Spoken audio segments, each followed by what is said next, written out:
بسم الله الرحمن الرحيم. أهلا بكم جماهير الكرة المصرية. موسم 2025 قرب يخلص بتبدأ الحكايات الصعبة. حظت وداع وقرارات جريئة. الأهلي والزمالك بيودعوا 12 لاعب من نجومهم، بعضهم أسماء تقيلة جدا وأرقامهم هتخليكم تتفاجئوا. في الفيديو ده هنتكلم عن الراحلين بالأسماء وبالأرقام وبالتحليل. ركزوا معانا للنهاية عشان في مفاجآت كبيرة. أولا الأهلي 6 لاعبين. أول لاعب معانا علي معلول، أسطورة الجبهة اليسرى.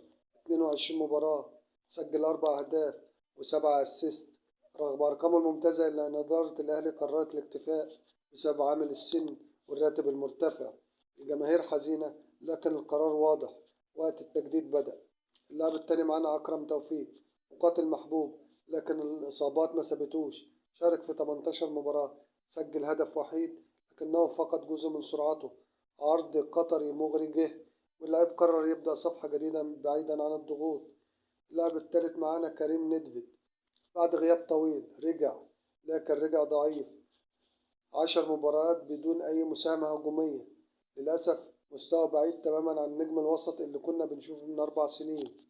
اللاعب اللي بعد كده خالد عبد الفتاح، شارك في 15 مباراة وسجل هدف وصنع 2. مرونة تكتيكية كويسة لكن مش كفاية لمنافسة نجوم الجبهة. كولر مش شايفه ضمن خططه للموسم اللي جاي. اللاعب اللي معانا بعد كده يا جماعة يحيى عطية الله، صفقة مغربية قصيرة، لعب 8 مباريات فقط من غير أهداف أو أسيست. سوء انسجام وتراجع في المستوى خلاها أول الراحلين. بند الشراء الأهلي قرر ما يفعلوش. اللاعب اللي معانا بعد كده رامي ربيعة، قائد ومخلص لكن الكرة بقت أسرع. 12 مباراة، هدف وحيد. البطء والإصابات خلت إدارة الأهلي تشوف إن الوقت جه لتوديع أحد أقدم اللاعبين في الفريق. يجي بعد كده يا جماعة نادي الزمالك، 6 لاعبين.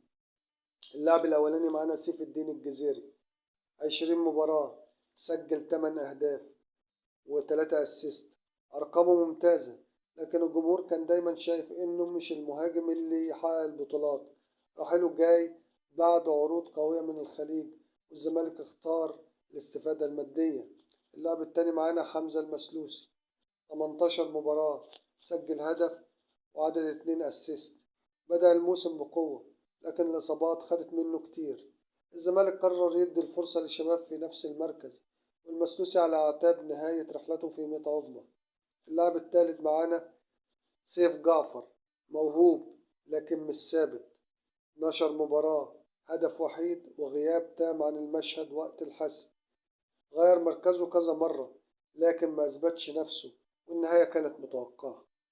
اللاعب الرابع معانا يا جماعة مهاب ياسر، 8 مباريات بدون أي مساهمة هجومية. دفاعيا أخطاؤه كتير، لاعب شاب لكن الزمالك قرر يمشيه إعارة أو بيع نهائي بعد موسم ما أثبتش فيه نفسه. اللاعب اللي بعد كده يا جماعة محمد عاطف، 10 مباريات بدون أي أهداف ولا أسيست. شارك وقت الغيابات لكن أداؤه الباهت خلى الجهاز الفني يفقد الثقة فيه، والنادي قرر يفتح الباب للرحيل.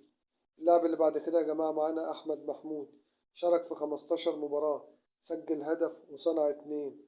أداؤه مقبول لكن الزمالك داخل على مشروع جديد، والإدارة قررت تدي الفرصة لعناصر أصغر سنا. رحيل مؤثر ولا بداية جديدة؟ الكرة دايما فيها وداع لكن الجماهير مش هتنسى أسماء قدمت كل حاجة في الملعب. قولنا في الكومنتات مين أكتر لاعب شايفين إن رحيله هيأثر على فريقه، واستنونا في فيديوهات أقوى وتحليلات أعمق. كان معاكم سامح حسن، قناة الكرة الزمالك. شكرا على المتابعة والاشتراك يا أجمل جمهور، والسلام عليكم ورحمة الله وبركاته.